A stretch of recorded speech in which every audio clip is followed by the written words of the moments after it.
Good morning to you. It's 7 o'clock on the East Coast. She was fixing her coffee. She was just doing some Gotta collagen. add my collagen, right? I can read and do this at the same time. I am a woman. You just add a little Thursday, creamer. it's She's adding November creamer. 14th. My best friend in first grade, today is her birthday. Remember you learned all their birthdays? And who was that? Millie Powell. She lives in Right. Spartanburg, South Carolina. Happy birthday. Now, happy birthday, Millie. I Glad will you were always born. love you. And what's her address? It's on my Christmas card list. I don't have it memorized. Okay, this is a Fox News alert. It is a Republican trifecta. Republicans retain control of the House, giving the GOP a clean sweep to tackle Trump's agenda. But as Trump pulls another House member for his cabinet, it makes 3. Does that spell trouble for their control? Plus, millennial momentum. How Trump is making picks to pass the torch down to the younger generation. All right, sir. Wow. All right, you can see everyone folding up the tents in the background and just going home. The second hour of Fox and Friends starts right now. Remember, mornings better with friends. Put something on. A Fox News alert, a clean sweep. Republicans officially retaining control of the House late last night. It's the first GOP government trifecta since Trump first took office in 2017. Meanwhile, the president-elect is shaking things up with his selection of Florida Congressman Matt Gaetz as Attorney General. This is the third House member to be nominated for a role in Trump's upcoming administration, as Speaker Johnson jokingly tells Trump, knock it off. I have begged and pleaded with the new president, enough already. Okay, but because our numbers are small, we are going to have the majority. We're celebrating that. So don't take too many, he's saying. Well, this morning we have live team coverage. Griff Jenkins is screen left. He's at the White House on the Republican sweep. But we start with Mark Meredith, who is in a lovely location in West Palm Beach, not far from Mar-a-Lago, with the latest on Donald Trump's picks for his cabinet. Steve, November in Florida, not a bad place to be at all. Good morning to you and good morning, friends. President-elect Trump faces an uphill battle getting his latest nominee, Matt Gaetz, for Attorney General to be confirmed, but Team Trump says it's up for a fight. Gaetz was a surprise pick yesterday. He's been in Congress since 2016 and a longtime Trump supporter. But he also quit Congress after it was announced he would be up for AG. The House Ethics Committee was investigating allegations Gaetz was part of a scheme tied to sex trafficking of a minor. Gaetz has long denied the allegations, but now that he's quit Congress, the investigation is over. Trump says he wants Gaetz because Matt will end weaponized government, protect our borders, dismantle criminal organizations, and restore Americans' badly shattered faith and confidence in the Justice Department. But senators say they have some concerns. It's just kind of like a God tier kind of trolling, just to trigger a meltdown. It's a somewhat interesting pick. We'll have to see how that all unfolds. Florida Senator Marco Rubio already gaining bipartisan support as Trump's nominee for Secretary of State. Trump says Rubio would be a good pick because he'd be a strong advocate for our nation, a true friend to our allies, and a fearless warrior who will never back down to our adversaries. Rubio also vowing to advance Trump's agenda on the world stage. The job of the Secretary of State is to execute on the foreign policy set by the elected President of the United States, and I hope to have the opportunity to do it if my current colleagues here in the U.S. Senate confirm me. Trump also choosing his next director of national intelligence, picking the former Democratic Congresswoman of Hawaii turned Republican Trump supporter Tulsi Gabbard. She had been in the mix for a number of these jobs in these final stretch. And, of course, we are still waiting to see when the next confirmation announcements would come out, who would be the next nominee, as the president-elect is back in Florida after Whirlwind Day in D.C. just yesterday. Steve Ainsley, Brian and Lawrence, back to you guys. Thank you very much. So with the Floridians, a couple of them, Matt Gaetz and also Michael Waltz, taking jobs outside of their member of Congress jobs, Ron DeSantis is going to be in charge of filling those. And DeSantis put something out, and he says, congratulations to the Floridians being appointed to key positions in the Trump administration. I've instructed the Secretary of State, Cord Byrd, to formulate and announce a schedule for the upcoming special elections immediately. The hope is that they can do it in the first week of January so that Donald Trump can hit the ground. Which is when Congress starts. Yep. They will. 3rd. You know they will. I mean, Florida, you have the backing of these are Republican areas. Efficient, you have a Republican governor who's trying to help out a Republican House and a Republican president now. So they'll make it happen. And the goal is January 3rd, I think. That's what Speaker Johnson said. So right away, by the way, Elise Stefanik, it's up to the governor of New York. She's got 90 days to put something on the board. So Matt Gaetz said, okay, you nominated me Attorney General, I'm out. So he immediately resigned.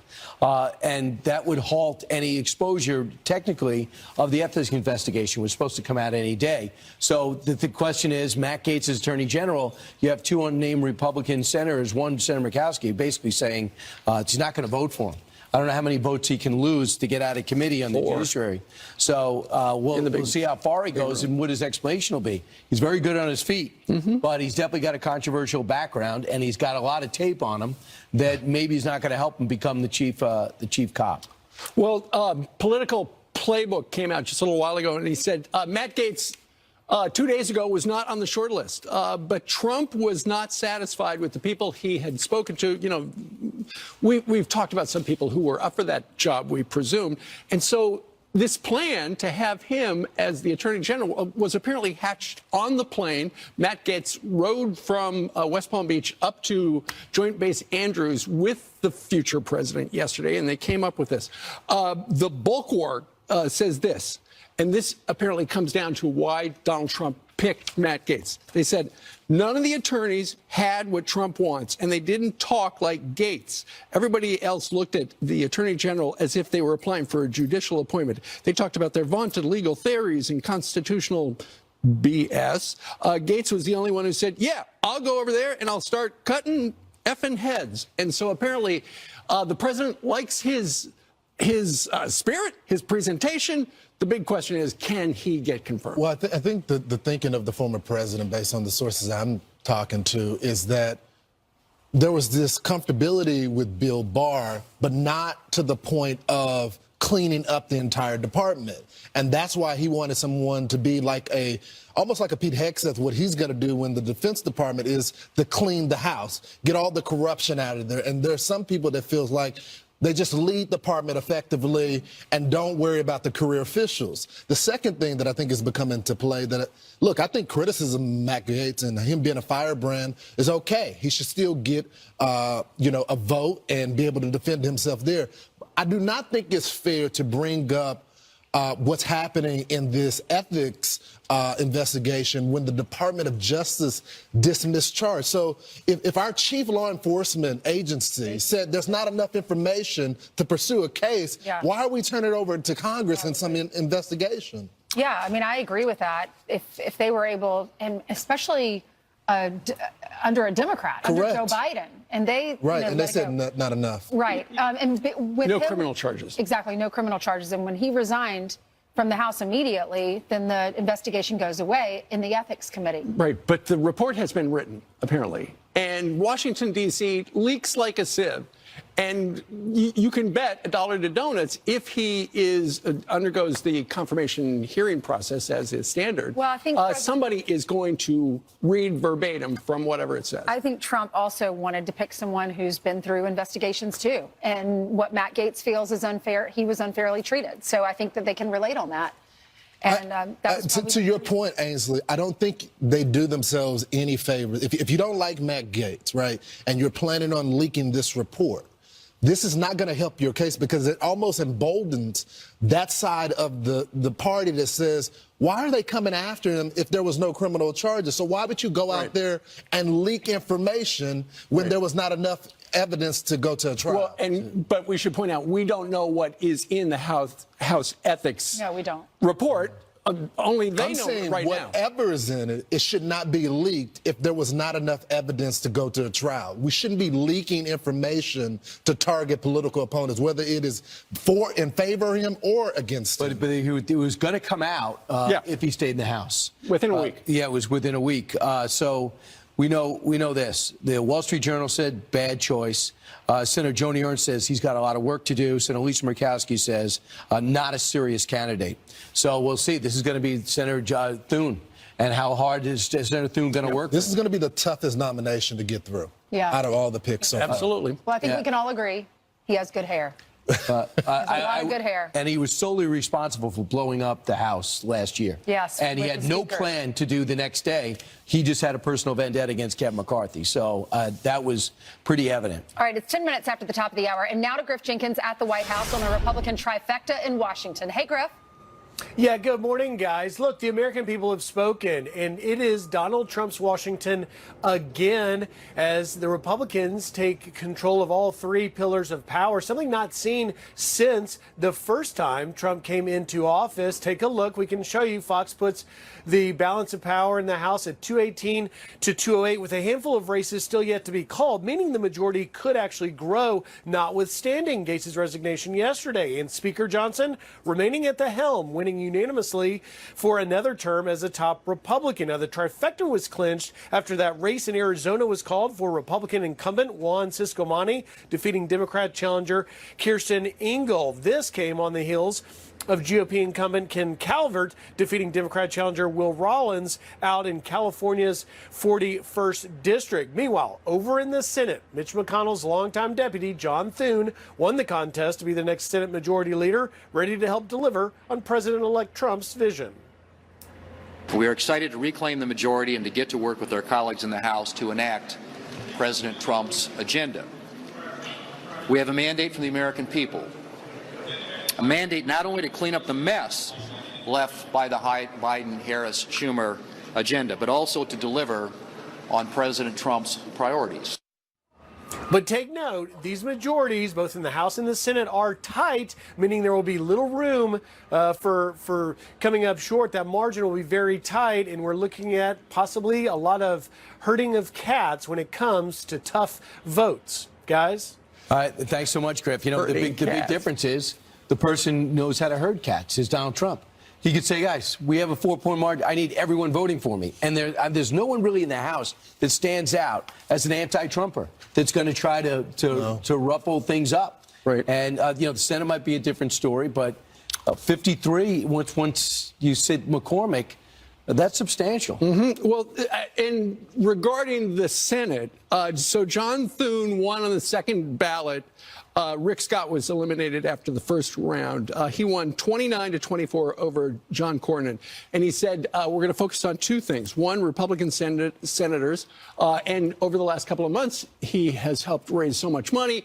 And also repairing and mending his relationship with Donald Trump. And apparently they have been talking more. He's on the same page. The president and John Thune spoke yesterday. But this comes with the background of, and we were talking about it over the last couple of days, how MAGA influencers were trying to get Rick Scott across the line. The conventional wisdom was his ceiling was probably 12 votes. He wound up getting 13, Rick Scott did. But I saw something really interesting this morning. So John Thune's voting record with Donald Trump, he voted with Donald Trump 91.4% of the time. Rick Scott, 84% of the time. So John Thune actually more on the page legislatively than Rick Scott. So what I think is interesting, too, is when they came to the vote, once they eliminated Rick Scott, most of the votes went to Cornyn. The Rick Scott votes went to Cornyn. So two good guys. It's kind of interesting because, by the way, Tom Cotton becomes number 3 because he doubled up Senator Joni Ernst. So that's one of the reasons he's going to be head of the Intelligence Committee, and he's number 3 in the Senate. So he's got two pretty good jobs. Right. I will say there's a lot of focus on the Republican trifecta and how the Republican Party is going to be able to get this Donald Trump agenda through. I'm going to be looking at all of the congressional races and even some of the Senate races where Donald Trump won, but a Democrat won as well, because they're going to have to moderate their position a little bit, especially some of those people that were on the campaign trail that tried to link themselves to Donald Trump. Will they try to be bipartisan? I think there's a mandate for them as well. I love that they're starting to put younger people in these positions, because when he was president before, I think he's learned a lot. He's putting the younger generation in. Look at this list. This is Vivek, 39 years old. Elise Stefanik is 40. J.D. Vance is 40. And Stephen Miller, 39. Yeah, okay. Did I miss anyone else? Matt Gaetz, 42. Tulsi's 43. Oh, you're a millennial. What do you think about this? I am a millennial. I like it. I mean, there was all this talk about the next generation of leaders. I think that Donald Trump is not only has he remade the Republican Party, but he's setting them up not only when it comes to different minority communities, but the younger generation. I think it's pretty cool. Right, and just barely missing that list, Pete Hegseth, who I think is 44, so he's just the next generation up. But what's interesting, not only is Donald Trump bringing in new blood, but what he ultimately is doing is, that list of people right over there on our big wall. Those are the people who are going to be taking the MAGA philosophy into the next generation. So after Donald Trump leaves the White House, it's going to be these guys and many others who are going to continue his legacy. All right, so here's how the vote broke down in this past election. In 2020, he had 36% of those 18 to 29. It went up to 47%, so he added 11. And if you think about it, he's very comfortable with younger people around him. Yeah. Number one, he asks them as many questions as he does. When he goes on these podcasts, he feels totally comfortable, and he doesn't get there and says, I'm 78 years old, I was president, this is the way things are. He asked Joe Rogan questions. And Theo Vaughn, the same thing. He asked him about, hey, I know you had a problem with addiction. What led to that? Why were you addicted? How did you come out of it? So when he does not have that arrogance as if, I know everything. I thought also the younger generation, we all liked it when we saw him in the garbage truck. We all liked it when we saw him working at McDonald's. That's relatable. Made me hungry. Right. Right? Well, but also at the same time, Donald Trump is a brilliant producer. He was a producer with the reality show and stuff like that. And he's been able to look at how the evolving media landscape, and in the last 4 years, in the last 8 years, suddenly there are podcasts and stuff like that. It's not just TV, it's podcasts, it's radio shows, and he went on all of them. And then you had Kamala Harris. Apparently, she did not go on the Joe Rogan show, according to one of her insiders, because they thought that some of the progressives on her staff would be outraged that she would go on his show. But one show we've been talking about for years is The View. Yes. So Sunny Hostin, remember, she said, what would you do differently, Kamala Harris? And Kamala said, I don't think I'd do anything differently. Well, Sunny was asked about that. And I think the first soundbite that we're going to play is Sunny. Okay, just one soundbite. This is Sunny being asked about it on a podcast. Listen to this. I followed up because I was surprised at the answer. Look, I think it wasn't so much about the question, but it was really more about the answer. Not a thing comes to mind. Not a thing comes to mind. And that's why I followed up with, is there anything that you would do differently? And the reason I followed up is because, that wasn't a gotcha question. That was a layup, really. It was an important question, and I think one she should have expected. That's what I thought. I actually thought it was a chance for her to explain to all the people who are saying, I want a change agent. You know what? Everyone is talking about this post-mortem and what the Democratic Party should be doing differently. And obviously, they didn't talk to the working class and didn't talk to minorities, communities the white way. But she was a terrible candidate. The Democratic Party has to come out there and be able to say it. I know you guys just parachuted her in, but there's a reason why she was the first candidate out of the primary back in 2020. It's because she was she should have totally been ready for that question. And this was a protective question. This is her sorority sister that was trying to help her out, giving her a layup, and she just did not have an answer. Oh, yeah. And now you find out that all these celebrities that came forward, how much were they compensated? And whether it's to a foundation or whether it's production company, whoever it was. To Harpo, to the money, Al Sharpton, $500,000 to his coalition in order for him. Then next you know, he's doing an interview. Now, they say when the FEC sheets come out, we're going to find out if Eminem was paid anything. We're going to find out if Megan Thee Stallion was paid anything. So at least you used to think, okay, he or she's a celebrity. They're going for this. They're going for this candidate. Now we're going to say to yourself, how much is that candidate getting paid? Yeah. And I just love the fact that, Danica Patrick goes, I wasn't paid anything. Right. It wasn't even offered to me. Why would you? Do you think Brett Favre got money to go out there in Green Bay? You're absolutely right. She can't blame anybody but herself. She was a really bad candidate. Or the people who put her in that position. She never even had to win a primary. And they wasted so much money. The story, and Donald Trump did it for a portion of it. And they're rebuilding sets and all this. By the way, have we got a comment from MSNBC or NBC about them paying Al Sharpton and then her doing an interview after that, that has to be some type of media malpractice doing that. Right, I know, and I always look at Al Sharpton as a great journalist. Right. But no, you're absolutely right. That he proposed himself as a commentator. I would add one thing, is that she came out, and this is the whole thing. Nancy Pelosi had a script. You know what her script was? Jungle primary at the DNC. That was what's going to save the day. She outmaneuvered Nancy Pelosi, and as soon as he was done, and Joe Biden out and Kamala Harris, in cahoots or not, the story will be written. When she said, no, it's going to be me, it's going to be her. You want me out? Well, I'm picking her. Deal with it. Right. And she consolidated the delegates. Yep. That's what. And Nancy Pelosi said it on the podcast on the New York Times. She wasn't really my pick. I wanted her to be one of the picks. I think a lot of these celebrities just got behind her because they hated Trump so much, and they were trying to convince themselves how great she was. There were only a few Democrats that were saying she's not a great candidate. Like David Axelrod would push back. Yep. Sometimes James Carville would push back a little bit. You know, guaranteed a win. Yeah, I know. The point is, like, we all knew she wasn't a good candidate. We didn't know where she stood on issues. She flip-flopped and flip-flopped. She wasn't good in any of the interviews. She wouldn't do the interviews. She wasn't forthright about how she voted in California. She made a lot of gaffes. It was word salad after word salad.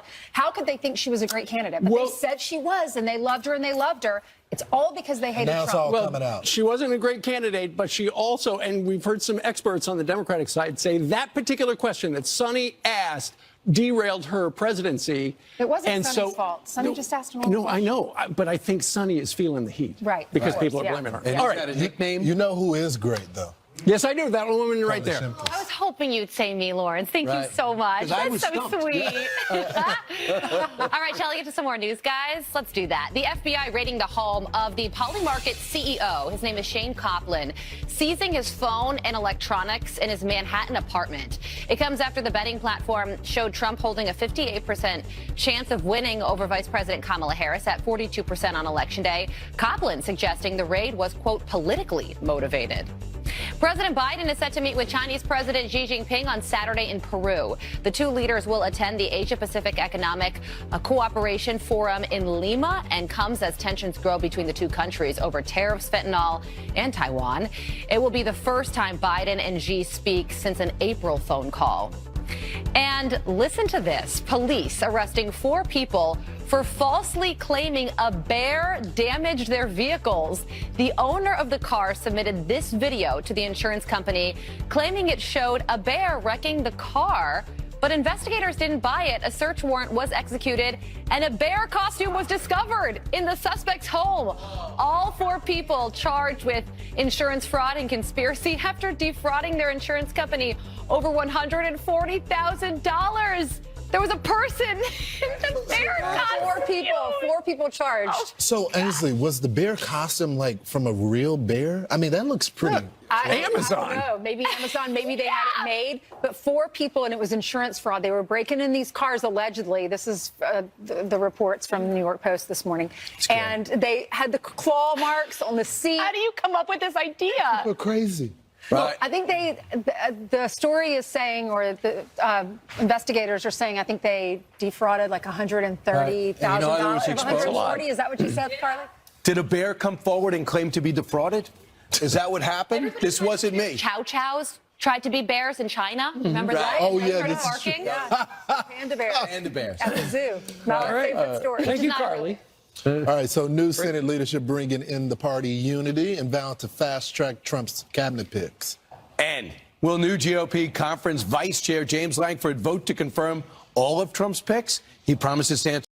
Daniel Penny's manslaughter trial will resume in just hours after a key witness took the stand earlier this week. Chanley Painter is here with the latest. Hey, Chanley. Hey, good morning, Ainsley. So that key witness, Eric Gonzalez, testifying only after prosecutors agreed not to charge him in exchange for his testimony in Penny's manslaughter trial. It's all because Gonzalez helped Penny restrain Jordan Neely and initially lied to prosecutors because he was scared about, quote, getting pinned for a murder charge, telling the DA's office that he arrived to the subway car earlier than he really did and that Neely hit him before everything went down, but surveillance footage contradicted and showed he was lying. On the stand Tuesday, though, Gonzalez told the jury that by stepping in to help hold Neely's arms down, he was hoping Penny would let go of Neely's neck, but Neely continued to struggle with the two men. At one point, Gonzalez said he urged Penny to loosen his grip, but later told him to grab tighter.